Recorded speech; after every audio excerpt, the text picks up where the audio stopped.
Luis. We ask the question, what is needed in the world?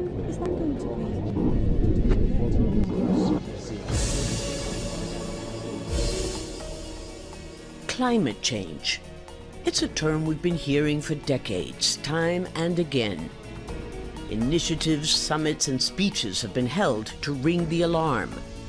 But recent reports have revealed just how much damage human activity has done to our planet, and how late it's getting to turn things around. Planet Earth is now 1.5 to 2 degrees Celsius hotter than it was just before the time cars replaced horses. Scientists say the damage is already irreversible, and that a climate catastrophe is only a matter of time. World leaders are now trying to reduce the impact that carbon dioxide and other greenhouse gases have on our planet, and its ability to sustain life. Leaders of the G20 recently met in Rome. They acknowledged that tackling the climate emergency is urgent and critical, but they failed to commit to a 2050 deadline for achieving net zero emissions. They then met other world leaders in Glasgow in yet another UN climate summit, COP26.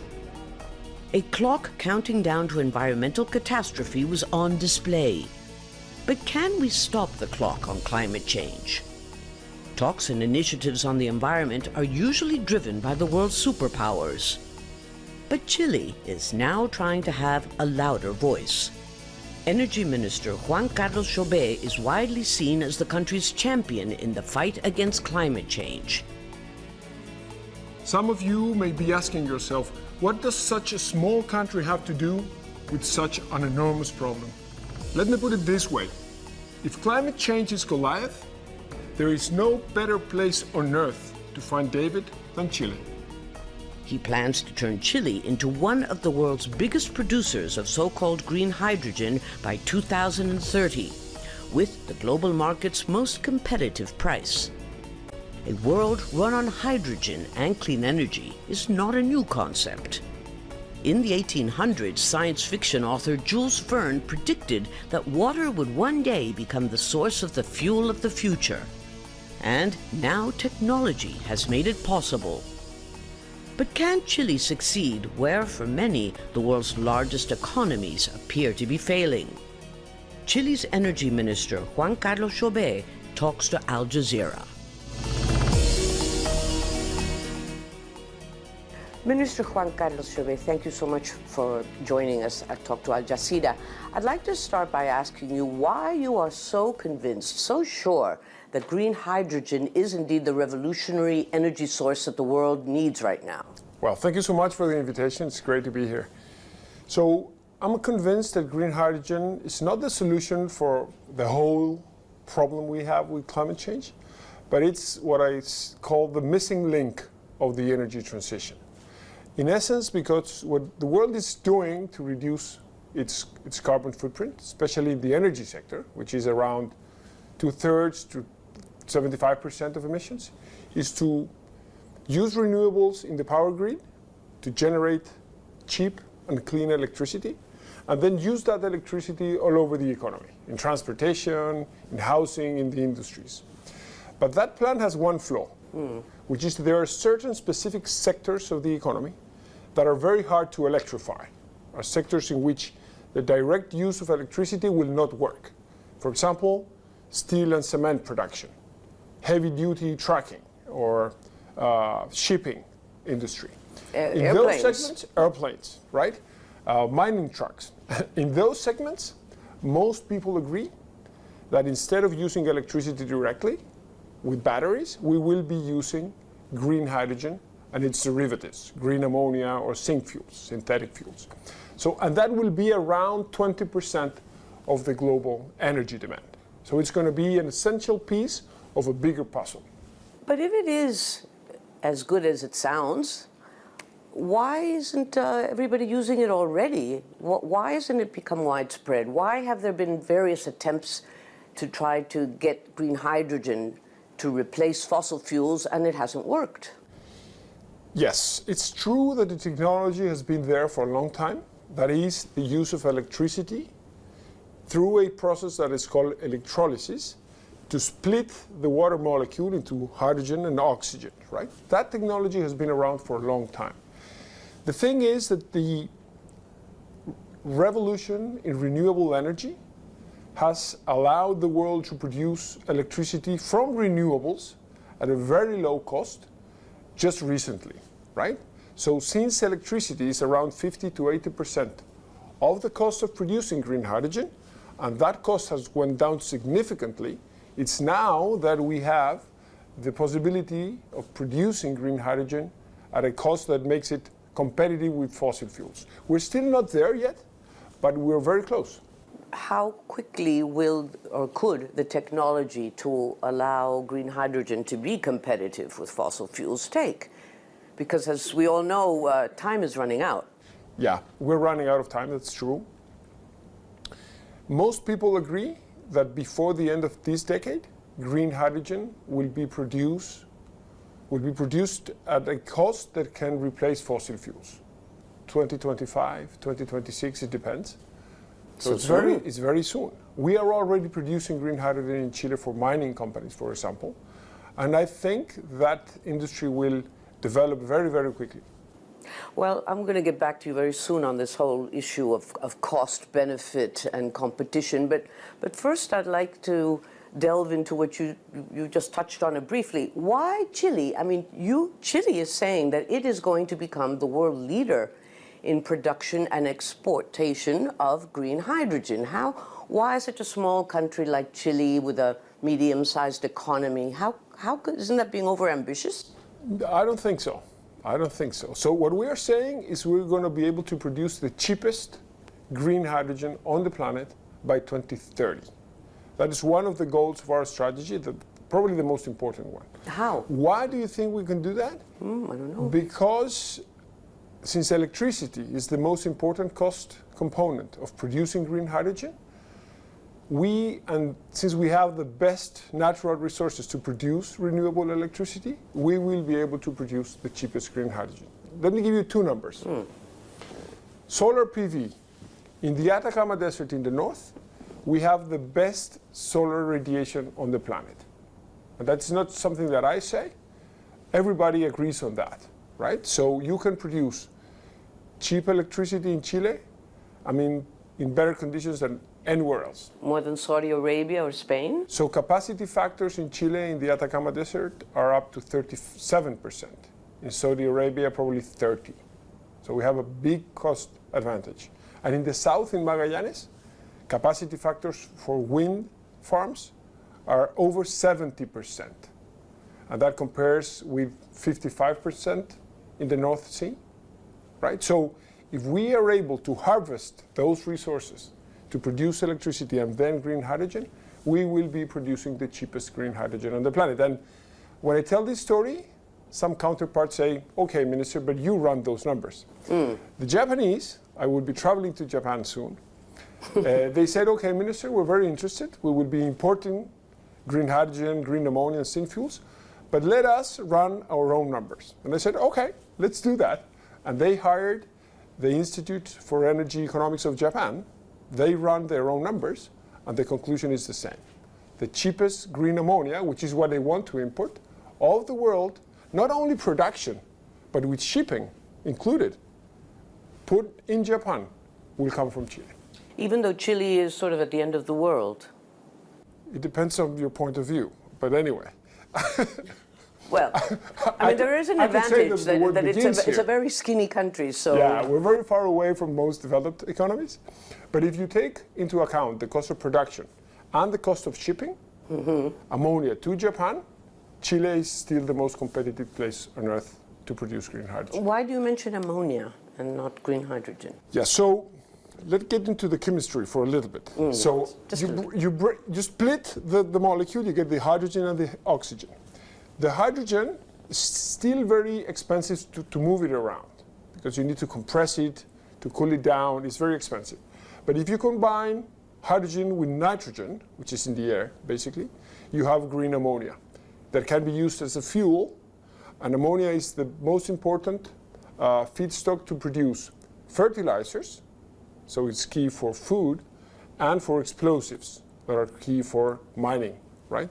The Japanese want to burn ammonia to produce electricity, right? And so we will be exporting ammonia first and eventually hydrogen, because ammonia, it's very easy to move around. The logistics of ammonia are already solved. But doesn't it also emit a lot of methane gas? No, it doesn't. No. It's zero emissions? Yeah, I mean, carbon neutral? It depends on the ship you're using to ship it around, right? But the shipping industry is moving quickly to reduce its own emissions, and they will be probably using ammonia as a fuel themselves. One of the key problems that some of the critics point out is that it is so expensive right now to make green hydrogen that it would be better that this renewable energy, wind and solar energy, would be better used for other purposes, like cars, for example, batteries. Yeah, that's a good point. That could be valid in certain countries where they don't have the abundance of natural resources that we have to produce clean electricity. So let me give you another number. We have identified renewable capacity that is 80 times bigger than the size of the grid in Chile. So that means that we will never be able to take advantage of those resources if we want to use that electricity locally. So we need to find ways to export those resources to the world, and producing green hydrogen, ammonia and so on is the best alternative to do that. Well, Chile is curiously also the world's largest, or right now is the world's largest producer of copper and exporter. But copper and mining in general are very, very dirty industries. But I understand that you have a plan to make green copper. Tell me a little bit about that. That's the plan. So the first thing about minerals that is important, and maybe we can come back to this later, but without minerals, we will not be able to stop climate change. I can come back to that later. But coming back to the carbon footprint of mining. So mining in Chile is the biggest user of energy. It consumes 30% of our electricity and a big chunk of our fuels, right? So they have two challenges in terms of emissions. First, to replace their power purchase agreements, so their contracts to supply electricity, moving out of coal into renewables. And they're moving very quickly. We are pushing the industry to have more than 2/3 of the supply of electricity to be renewable by 2025. We're moving very quickly. The other challenge is diesel. So mining trucks burn a lot of diesel. In Chile, they burn 2 million cubic meters of diesel per year. That's a lot of diesel. And to replace that diesel, the best alternative is green hydrogen. And most of the mining operations are located in places where we have very good solar irradiance. So we can produce the green hydrogen right there with the solar irradiance and then use that green hydrogen to replace the diesel in the trucks. That will allow us to make our mining more competitive when costs go down, and also to reduce the carbon footprint, which is very important. I mean, I think international markets will be increasingly aware and sensitive to the carbon footprint of the products they will be consuming. So it's a great opportunity because the mining industry will take advantage of green hydrogen, but since it will become a very important source of local demand for green hydrogen, it will help us accelerate the development of the hydrogen industry. The global financial markets are still driven and dependent on oil and gas. OPEC calls these sources of energy the engine of the world economy. Clearly, transitioning into a green economy, especially at a fast pace, requires a lot more than political will. And it certainly won't come at a cheap price. So, how can the financial aspects of an environmentally friendly market be covered? Well, let me be the devil's advocate. A lot of people point out that, this sounds great on paper and in theory, But the truth is that governments around the world, including the Chilean government, are not moving fast enough or energetically enough. For example, according to experts and former ministers, environmental ministers of Chile, the only way to really do this is to either increase substantially the price of pollution, of using diesel, for example, a tax, or heavy subsidies on the part of the state in order to make green hydrogen competitive, and for electrolyzers and all these very expensive machines to actually get off the ground. But neither one is being done. Both are being done. So first, on subsidies, we're going to award... But I mean, important subsidies. Okay, it depends, right? So we will be awarding the first $50 million in subsidies for private companies to scale up production of green hydrogen in Chile, right? And we think that as technology evolves, subsidies will not be required. But we are giving away $50 million in a month or so, okay? And we are setting up a new facility, which is stage 2 with the World Bank, to lend in very attractive terms, around $100 million for private projects on green hydrogen as well. And on carbon tax, we just set up a commission of economists that will propose a trajectory to increase the carbon tax, which we think is very important to make clean alternatives competitive with fossil fuels. Because right now the Chilean government practically subsidizes the diesel for the mining industry and public transport. So, you know, it's okay to raise it a little, that might work, but don't you agree that there has to be an incentive, a very strong incentive for the world to switch to green hydrogen when it's so much more comfortable to use fossil fuels? Yes, so I fully agree that we need to increase the carbon tax, right? The price on carbon. By the way, I'm the co-chair of the Carbon Pricing Leadership Coalition that is pushing, not only in Chile but internationally, an agenda to increase the price of carbon. I think that is very important. In Chile, we don't have subsidies for the use of diesel.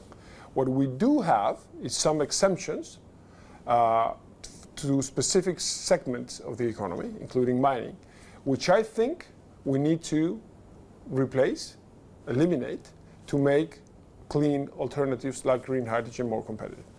If this is going to happen as quickly as you say, it's going to take a lot more money than those $10 million, or even the $100 million. I said 50 and then 100, okay. Yeah, that's, I'm sorry to say it this way, but it seems like peanuts for such a big change. Yeah, and some people say trillions. But the truth is that if you look at the renewable energy segment in Chile, it has developed very quickly without subsidies. Based, anchored in our natural resources, competitive business environment, and sound policy that sends the right signals for the long run. I think in green hydrogen, the biggest hurdle is technology. How do we scale up production of green hydrogen to reduce costs? Well, that's going to take lots of money again. So who is going to pay for that?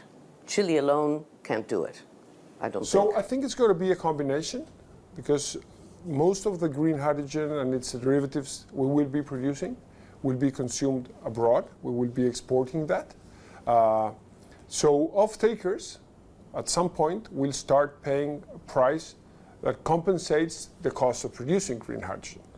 Germany, for example, launched a couple of months ago an initiative that is called H2 Global. It's 900 million euros that will be invested precisely to bridge the gap between the cost of producing green hydrogen on the one side and the willingness to pay for hydrogen on the other side, right? So it's going to be a combination of natural resources from some countries, off-takers from other countries, subsidies and financial support from all countries in the world. It's going to be a combination. It's not going to happen overnight, but I'm convinced it's going to happen very quickly. How did you get so interested in this? How did you become such a convert? You were, for example, a labor minister before, but now you are one of the biggest spokesmen. Yeah. Or proponents of green hydrogen. Yeah, it's true. So there's two parts to that question. So one is the climate change agenda. I started reading on climate change a couple of years ago more actively, and the more I read, the more convinced I am that it's the biggest challenge we have. I have 3 daughters, and I think of their future, and that is my main fuel, if we could use that word, for the climate change agenda. I think it's our biggest responsibility with future generations. So for me, climate change has a human face. It's not just the environment, it's future generations. And that for me is very important. On green hydrogen, I remember when I came here first time, 2.5 years ago. To the ministry? To the ministry, yeah. I came across this number, 80 times the capacity we will ever be able to use locally. I mean the renewable energy capacity. And I was struggling, how are we going to be able to take advantage of that and share that with the world? And that's when I came across the green hydrogen agenda. And I realized it's the best way to move renewable energy around the world from countries that have an excess of renewable energy capacity like Chile to developed economies like Japan, Germany, and other countries that will be buying those resources. What about the cost, going back again, of changing motors, the whole system of electricity that the world runs on in order to accommodate green hydrogen? Isn't that going to slow this down significantly? We need to, according to to Chile's plans, and most governments say that their commitment is to completely be carbon neutral by the year 2050. But would that mean scrapping airplanes, trains, cars, everything we know? Yeah, but it's going to be a transition. That's why we talk about the energy transition, right? It's not going to be an immediate, reset. So think about cars, for example. So electric vehicles or green hydrogen vehicles, when they become competitive, are more expensive when you acquire them, but then the cost of using them per kilometer is much lower, right?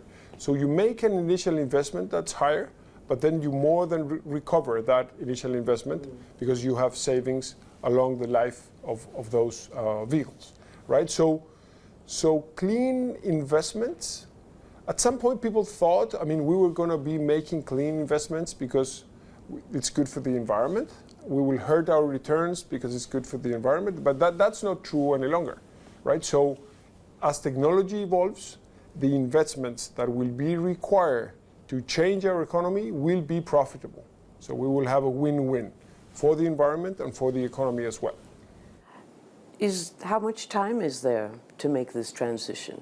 We don't have a lot of time. I think one of the important discussions that had accelerated in the last 6 months or a year is that a couple of years ago, we were thinking about 2050. We were saying we need to be carbon neutral by 2050, which is what the Paris Agreement said, which is true.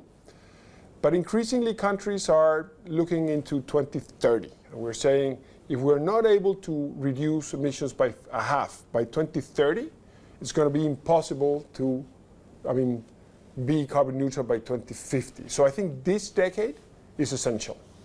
This decade. Before 2030, we need to reduce our emissions by half.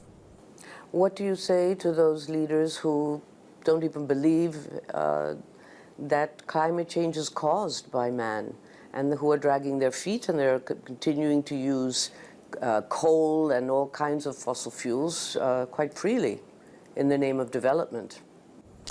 Think about your kids, your grandchildren, and read about climate change. If you just take time to read 3 or 4 books, you will be convinced. If you have an open mind and you have an honest approach to it. I think the things we do or we don't do on this agenda is the bar by which future generations will judge us. So I agree, I understand that sometimes the political agenda or the economic agenda, gets in the way of the climate agenda. But I think if we are responsible with future generations, we need to push this agenda forward. Minister Juan Carlos Jobet, thank you so much for talking to Al Jazeera. It's been a pleasure. It's a pleasure.